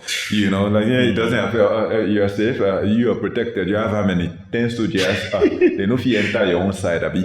And I feel this thing is becoming very provoking. Also, we need to stop building strong individuals at the expense of stronger institutions. We have a situation where most Nigerians are just concerned about the new IGs, Arashi, CPN, OPR, all the titles. You understand? People don't care about. In some instance, when we have my prime minister in the UK running to catch the train is not even waiting for him, saying Boris is coming. If Boris misses it 1 minute, don't close, train don't go. Yeah. The security guy will be standing in front, holding the door like this. That train must not close. Guy is coming. In fact, nobody will even enter that train. So those are the things, little things that so empowered individuals that I think we're becoming too prideful. Pride. Anyway, let's get to our final topic. Sorry, I want to just add. What's that? In that To Pimp a Butterfly by Kendrick Lamar, he had a conversation. To Pimp a Butterfly. It's his album, his 2015 album. Okay. He said something that I think that's always been ringing in my head. Yeah. In that conversation between Kendrick and Tupac said, a time is coming where the ground will open up and swallow us. What he was trying to explain there was that, what he was trying to say there was that there are people that see us as privileged. Mm-hmm. They don't have access to the leaders that are in the villa and in those big mansions. So we are the ones that they see. We are the ones that the reason it's on the thief money. Do you understand? Now, the ground opening up to eat us is that the masses who see us as if we are stepping on them, we know that we are hustling our money legitimately. Do you understand? Now, they don't have access to education. They don't have access to information. Do you understand? So imagine those people at that level gather around and convince themselves that one person in their community is the problem. You understand what it means? At the end of the day, it comes for all of us. There's no, it's good though that they feel like they can leave Nigeria at any point in time, but you will never completely escape it. You will never completely escape it. One day, the clock will tick 12 o'clock, and that will be the day that person will get served. Hopefully, things change before then, though. Because the one you just said right now got me scared. When you said, maybe nobody... No, but Sal, it's happening already. Sal, it is happening already. Mm-hmm. When you see someone's house gets burgled, what do you think is happening? Yeah, they thought that in this house are things that can better my own... That's what it means. Do you understand? Now, to think about it, that you, God forbid any of us here, but that people on our level, people start to see them as targets for this type of thing, because we don't have the police to this thing. If they come, our gate man, we can't afford it. You understand? We can't do that pay as you go police service. So it means that we are even easier targets. You get what I'm saying? Now that disenchantment is rising. It is rising. That's the reason why you are seeing people being picked up from their houses. You say, no, kidnapper, the family knew the person. That's what is manifesting. That's what is manifesting. At some point, security will be too expensive, light will be too expensive, food will be too expensive, air will be too expensive for Nigeria. God, please, air will be free. Oh God, please. You gave us air free of charge. Henry Kwa, Thank you. You don't believe me, Sha, but Henry sounds like a prophet of doom. I get what you're saying. You should be a primate already. I totally get what you're saying. So this is like a wake-up call for all of us. it is, Yeah. honestly. So anyway, so the governor of Rivers State, Nyesom Wike, on Sunday said that there is nothing really to celebrate as Nigeria turns 61 years old today. October 1. Yeah, happy Independence Day. He went on to list the numerous problems facing this country. I didn't have time to start listing. We already know that. All of you, everybody knows what the problems are. Yeah. So, do you guys agree with Governor Wike? Do you think there's anything worth celebrating as Nigeria turns 61 years old today? If you think, please tell us what you think is worth celebrating. If you don't think, tell us why you think there's nothing worth celebrating today as we turn 61 years old. Yeah. Mr. Wale, do you want to go first? Because Mr. Henry needs to boot. Yeah. I think, no matter, how you look at it, that statement from Wiki, I think it is self-indicting. Yes. Because he's part of the ruling class. Because you're part of this government. That's one. Two, Wike has done a lot of projects in Rivers State, and he would be like to be called Mr. Project. So if you say... you said Nigeria, you didn't say Rivers State. Is Rivers not part of Nigeria? Nope, we're speaking generally right now. Exactly, so you cannot remove... If he was doing the anniversary of Rivers State and he made the statement, what makes up Nigeria? So which region do you want to pinpoint? If you want to talk about... We can't just look at one side. Now, Rivers State just makes it... We can't just... And when you're measuring success, though, you look at the bulk. So you look at the failures, you look at the wins. That is what I'm saying. As he's doing projects, other governors in other states some of the other governors would have done some things in their states as well, right? Okay. So you can't totally say that we have achieved nothing. Did you say that we have achieved? There's nothing worth celebrating. Well, if he says there's nothing they told Timmy Dakolo, they gave him matching order not to perform anywhere. It has never happened. You were going to do this. No, just say let's be serious. It's just somebody on social media that wants Timmy that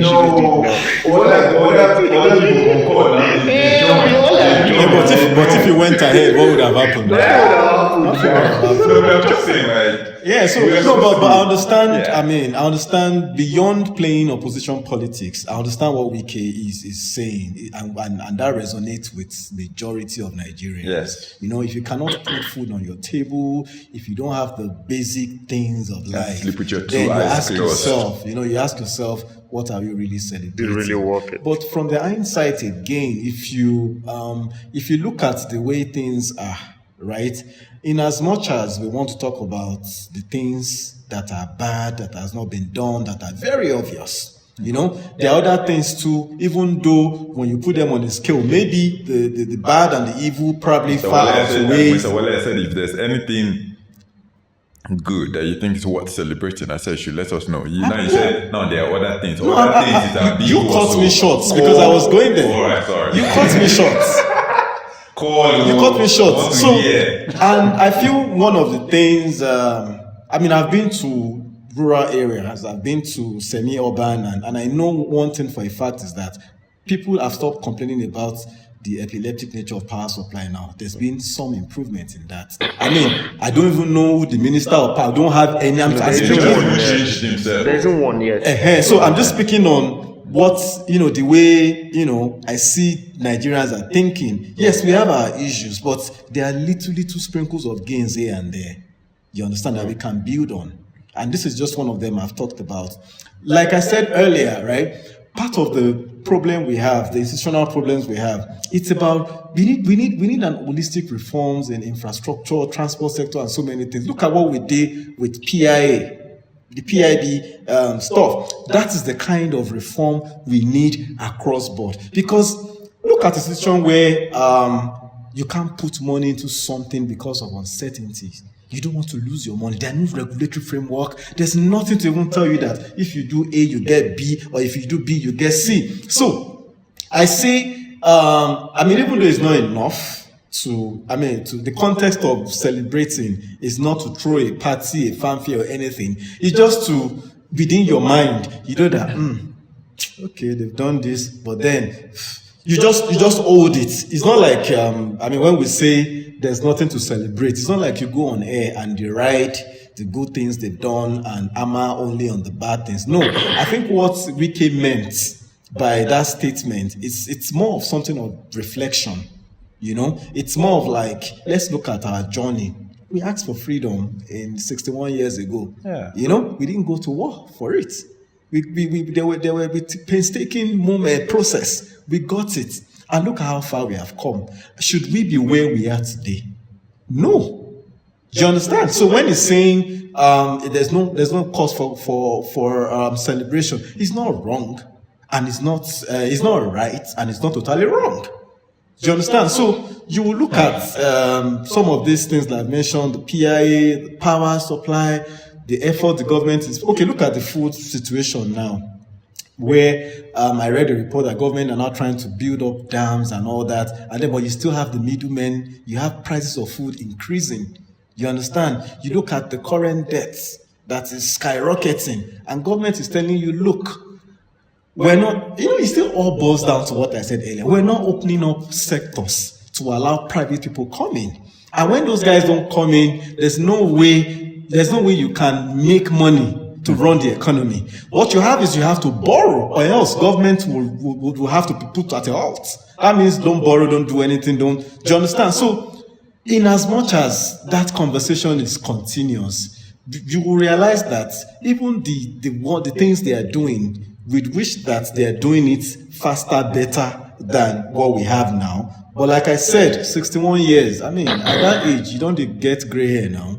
Do you understand? So it's a tough one, really. It is very, very, very tough. It's not tough for me or Mr. Wale. Maybe it's tough for you. It's not tough for me at all. I think. No, the toughness I meant is not the distinction between whether. No. It's not the distinction is not whether we have achieved or not. Yeah. The toughness is me talking about how far where we are and how I feel we could have achieved more. Okay. Yeah, that's what I mean by it's tough. Right. Because I think at 61, I think if we had, at least, let's not even look at the 61 years old. Let's look at from 1999 till date, entering into a democracy. I feel like if there was a great plan and there were great leaders that were really passionate about achieving that plan. I always say on this platform that I used to love El-Rufai, because I came to Abuja at a point where he was minister and I watched the city transform in my eyes. Transform. I saw roads. I saw how thick this stuff were. And in my mind, I'm like, this can never have ports. Coming from Benin to Abuja, I saw him doing the sidewalks, and I feel like if there was a plan for Nigeria like that, there must be a plan. I wrote an article on this on my former newspaper, where I wrote that Nigeria, I just remember right now, needs to go back. I said it was not too late for us to go back to the drawing board. Let's have a plan for the country. Every state should even have a plan. What are we trying to achieve in terms of infrastructure, job creation, in terms of security? And I wrote it in such a way that when that plan is laid out, it will not be a case that, APC governor comes today, hey, do this one, cancel all the ones you have done. I'm like, no. They will come and meet the plan and they will continue with the plan. What did you achieve from the plan? Oh, you did that, you did this. Oh, let me come. I will continue from here and achieve this one, achieve that one. Then we can see that we're making progress, rather than this fight here, this tussle of power. I feel like we're surrounded with very selfish, at the meeting where we were today, he was saying that, that the leaders do whatever that they do, because they know that the people cannot vote them out of power. Me, I crave for a country, where even if I know that you cannot vote me out of power, I will still go there and do the right thing. Because that's the right thing to do, Abi. That's the right thing to do. and I'll gain joy and satisfaction from doing the right thing. I'm not going to respect a leader, that will come into power because they now know that, if I don't do the right thing, they can vote me out.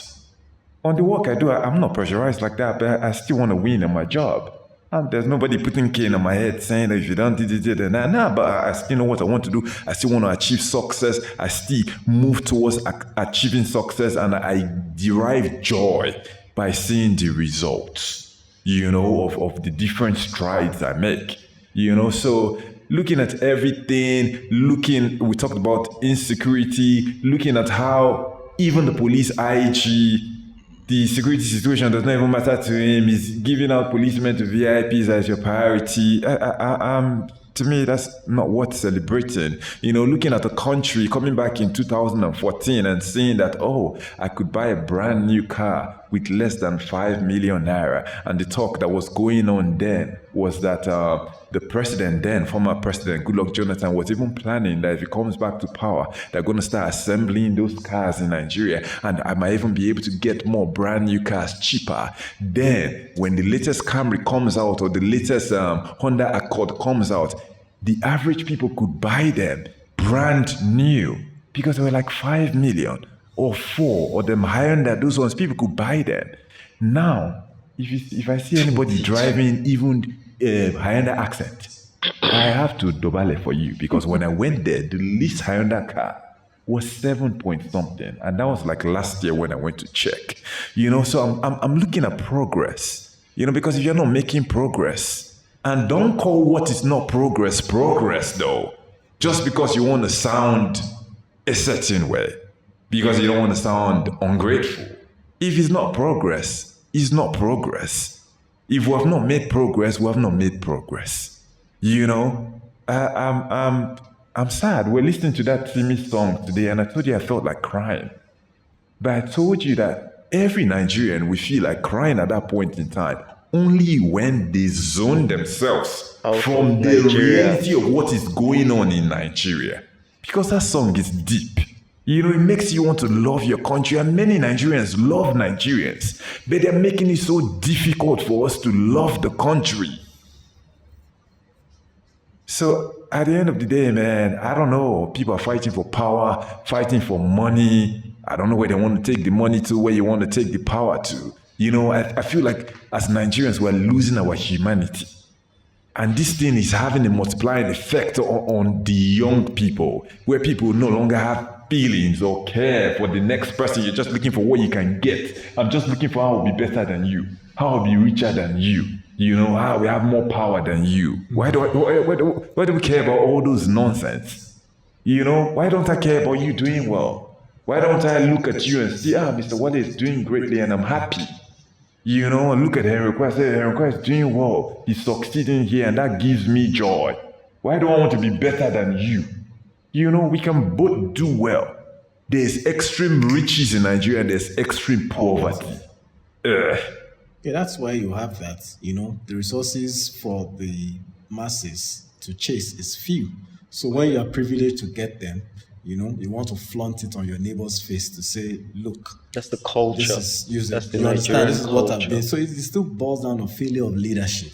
You understand? So please give your 2 cents. Done.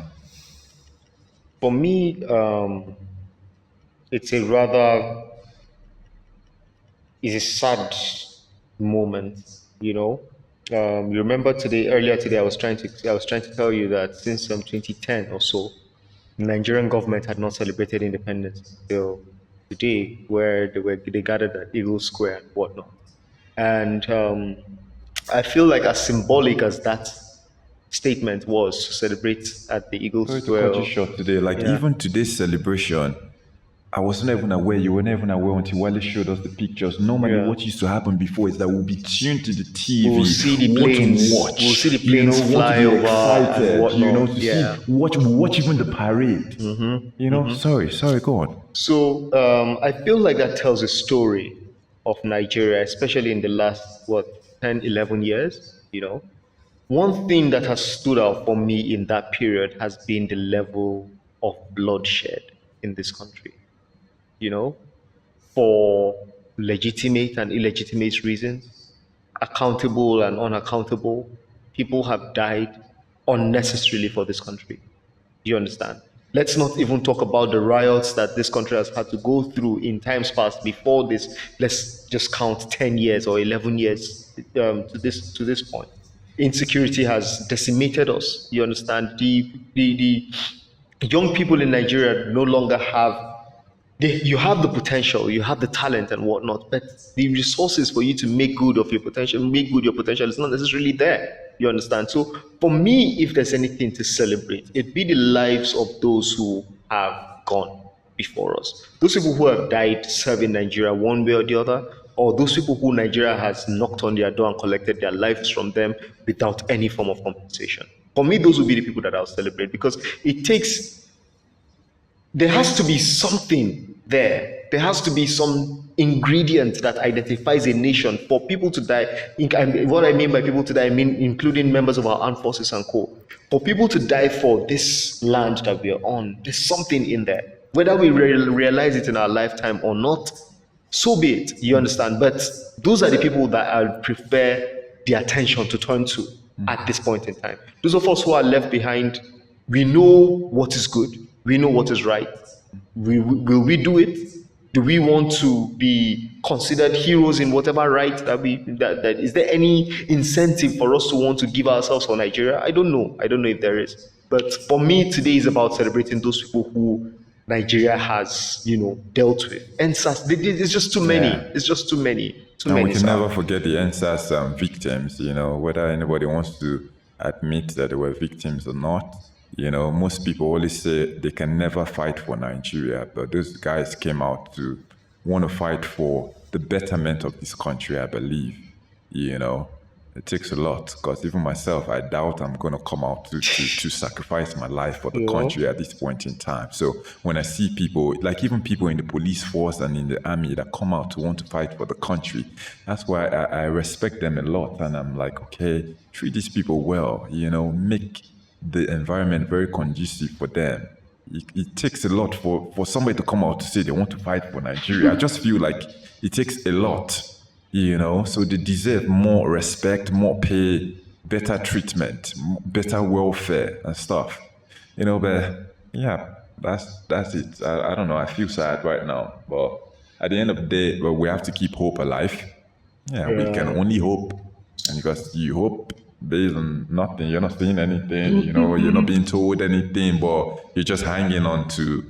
It's so sad that the only hope many people have now is maybe 2023 when they can push the reset button for a change of government. We even hope that. That's what I'm saying. Even though you don't even know what you're going to. So you see that you are back to 2015 where you want anybody but whoever is there. So it's gloom. It's gloomy. Honestly, gloomy. Anyway, we've had a long one today.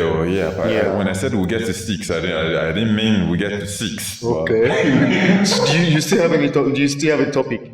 Not true, that one. Anyway. Nobody cares about all Jews or Canada. So if EFCC and Supreme Court and the Federal High Court want to throw his matter away, I wish you guys good luck. You should go ahead and make him president. I'm not wasting my energy to talk about that bullshit. Yeah. Anyway, thank you guys for watching today's episode. Thank you.